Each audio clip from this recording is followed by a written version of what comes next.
વૈષ્ણવો જય શ્રી કૃષ્ણ।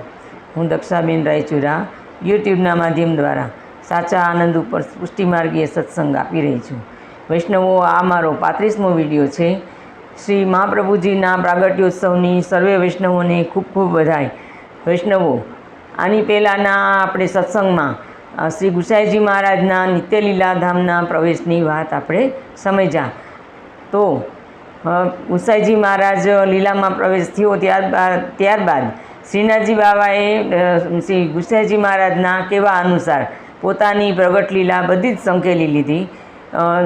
થોડા દિવસ ઘણા બધા સમય સુધી પોતે પોતાની પ્રગટ લીલા કોઈને બતાવી નહીં, અને થોડો સમય થયો, થોડા સમય પછી 1642માં આ પ્રસંગ બન્યો હતો, જે ગુસાઈજી મહારાજ નિત્યલીલાધામમાં પ્રવેશ થયો એ પ્રસંગ 1642 અને મહાવદ સાતમના દિવસે બન્યો હતો।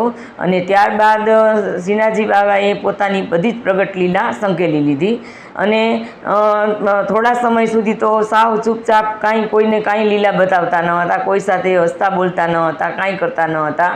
પરંતુ થોડો સમય થયો, 5 વર્ષ થયા હશે, તો 5 વર્ષ પછી જે ગુસાઈજી મહારાજના દ્વિતીય લાલન ગોવિંદરાયજી મહારાજના પ્રથમ પુત્ર કલ્યાણરાયજીને ત્યાં શ્રી હરિરાય મહાપ્રભુજીનું પ્રાગટ્ય 1647 અને ભાદરવા વદ 5મના શુભ દિવસે જમનાવજીની કુખે થયું, તો ગોકુળ ગામમાં થયું। અને જે ગોકુલનાથજી છે એના જે ગુસાઈજી મહારાજના જે ચોથા લાલન ગોકુલનાથજી છે, તેમણે શ્રી હરિરાય મહાપ્રભુજીને બ્રહ્મસંબંધ મંત્રની દીક્ષા આપી અને શ્રીનાથજી બાવાને વિનંતી કરી। ત્યારે જે દીક્ષા આપી ત્યારનો સમય વિક્રમ સંવત 1655નો સમય હતો। ત્યારે 1655 વિક્રમ સંવત હતો, તો ત્યારે બ્રહ્મસંબંધની દીક્ષા હરિરાય મહાપ્રભુજીને ગોકુલનાથજીએ આપી, અને ગોકુલનાથજીએ શ્રીનાથજીને વિનંતી કરી કે હે પ્રભુ, હે શ્રીજી બાવા, હું આ હરિબાવાને હું આપને સોંપું છું, તો આપને સદાયને માટે તેને આપના ચરણમાં રાખજો, અને તે પુષ્ટિમાર્ગનું ગૌરવ વધારે એવી એના ઉપર કૃપા કરજો।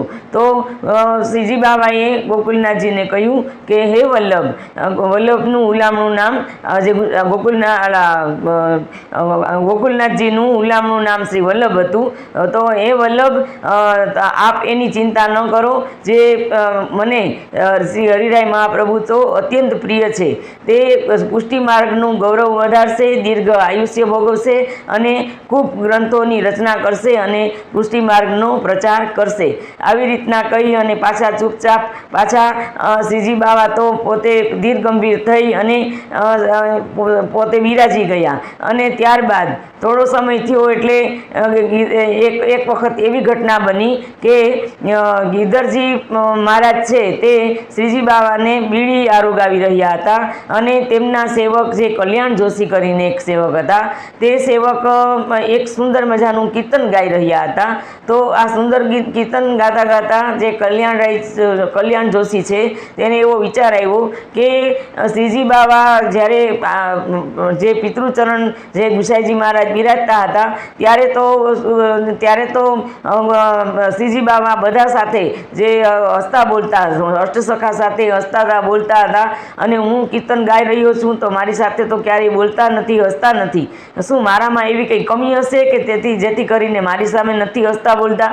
તો શ્રીજી બાવા જે કલ્યાણ જોશી હતા તેના મનની વાત પામી ગયા। તેણે જાણ્યું કે કલ્યાણ જોશીનો સંદેહ ટાળવા માટે થઈને તે શ્રીજી બાવાએ ગિરધરજી મહારાજને કહ્યું કે ગોર્ધન, ગિરધરજી મહારાજનું પણ હુલામણું નામ ગોર્ધન હતું, કે ગોર્ધન, આ વૈષ્ણવ છે તે કીર્તન ખૂબ સુંદર ગાય છે, એમ કહી અને તે મલક હસવા લાગ્યા। તો આ જે વાત સરસ, આ જે શ્રીજી બાવાએ ગિરધરજીને જે આ વચનો કહ્યા તે સુંદર મધુર વચન તે આ કલ્યાણ જોશીએ સાંભળ્યા અને તેને એમ થયું કે મારા મનની વાત જાણી અને શ્રીજી બાવાએ આજે મને આવો અનુભવ કરાવ્યો અને તે પોતાની જાતને ધન્ય માનવા લાગ્યા. અને ત્યારબાદ જે ગિરધરજી મહારાજને પણ ખૂબ આનંદ થયો કે આજ તો શ્રીજી બાવા કેટલા ટાઈમે આજે હાસ્ય વિનોદ કરી રહ્યા છે અને મારી સામે મંદ સ્મિત કરી રહ્યા છે, તો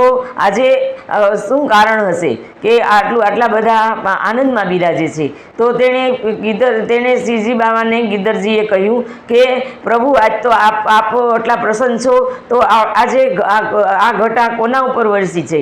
તો તેણે કહ્યું કે જો સામે કલ્યાણ જોશી બેઠા છે એ વૈષ્ણવ છે, તે મારા કીર્તન સુંદર ગાય છે, તો એના ઉપર આજે હું ખૂબ પ્રસન્ન છું એમ કહી અને તે એકદમ પ્રસન્નતાથી બિરાજવા લાગ્યા શ્રીજી બાવા. તો ગિરધરજીને તો ખૂબ આનંદ થયો કે ઓહો, મારા સેવક ઉપર પ્રભુ આટલા બધા પ્રસન્ન છે. અને તે આનંદમાં ગિરધરજી મહારાજે પોતાના નાના ભાઈ ગોકુલનાથજી હતા, તે ગોકુલનાથજી આવ્યા એટલે એને તરત વાત કરી કે આજ તો શ્રીજી બાવા કેટલા આનંદમાં બિરાજે છે. આજે તો કલ્યાણ જોશી ઉપર કેટલી સરસ કૃપા કરી અને આવું આજે મંદ હાસ્ય કરીને આવું બોલ્યા. તો આવા આજે જે રીતે બોલ્યા એવી રીતે જ્યારે પિતૃચરણ બિરાજતા હતા ત્યારે બધા જે શુદ્ધ પુષ્ટિ જીવો ત્યારે હતા, તેથી પ્રભુ બધાની સાથે હસતા હતા, બોલતા હતા. પરંતુ અત્યારે હવે તો શ્રીજી બાવા મિશ્રિત પુષ્ટિ સૃષ્ટિ આવી રહી છે, તેથી કોઈ સાથે હસતા બોલતા નથી, માત્ર શુદ્ધ પુષ્ટિ જીવો સાથે હસે બોલે છે અને તેને અનુભવ જણાવે છે એમ કહી અને ગિરધરજી મહારાજે કહ્યું કે હવે આના પછી તો કોણ જાણે કેવી સૃષ્ટિ આવશે અને શ્રીજી બા કોઈ ઉપર કૃપા કરશે કે નહીં કરે એ કાંઈ ખબર નથી. તો એમ કહી અને ત્યારબાદ થોડોક ટાઈમ થયો એટલે વળી પાછા તો વળી શ્રીજી બાબા વળી પાછા ધીર ગંભીર થઈને બિરાજી ગયા, પાછી કંઈ લીલા ન કરી. ફરી થોડોક ટાઈમ થયો એટલે પાછી એવી લીલા કરી કે જે ગિરધરજી મહારાજના સૌથી મોટા પુત્ર મુરલીધરજી હતા, જે મુરલીધરજી હતા તે મુરલીધરજીને એવો મનોરથ થયો કે વિજયાદશમીના દિવસે મારે પ્રભુને કટાર ધરાવી છે. તો કટાર ધરાવી છે તો એ કટાર પ્રભુને હું ધરાવીશ ને મને એ આનંદ દર્શન કરીને મને ખૂબ આનંદ થશે. તો આ જે વાત છે તે શ્રીજી બાબાએ જાણી લીધી અને ભક્ત ઈચ્છાના મનોરથના પૂરક પ્રભુએ વિજયાદશમીના દિવસે જે મુરલીધરજી હતા, જે ગિરધરજીના મોટા પુત્ર મુરલીધરજી, તેના હાથે કટાર પ્રેમથી અંગીકાર કરી અને તે આનંદથી બિરાજવા લાગ્યા. તો આ જે મુરલીધરજી છે તેનો યુવાન વયે જ નિત્યલીલામાં પ્રવેશ થયો અને ત્યારબાદ મુરલીધરજીનો વંશ આગળ ન વધ્યો અને ત્યારબાદ જે ગિરધરજી મહારાજનો જે વંશ આગળ અત્યારે જે વિરાજે છે વલ્લભકુળ બાળકો, તેના બીજા 2 બાળકો છે એના કદાચ હોવા જોઈએ, એવું મને બહુ ખબર નથી, પરંતુ તે ગિરધરજી મહારાજનો વંશ અત્યારે ચાલી રહ્યો છે અને વલ્લભકુળ બાળકો જે ગિરધરજી મહારાજના વંશના છે તે અત્યારે જે શુદ્ધ પુષ્ટિ જીવો અત્યારે જે દેવી જીવો છે તે દેવી જીવોને બ્રહ્મ સંબંધ આપી રહ્યા છે અને તેમનો ઉદ્ધાર કરી રહ્યા છે.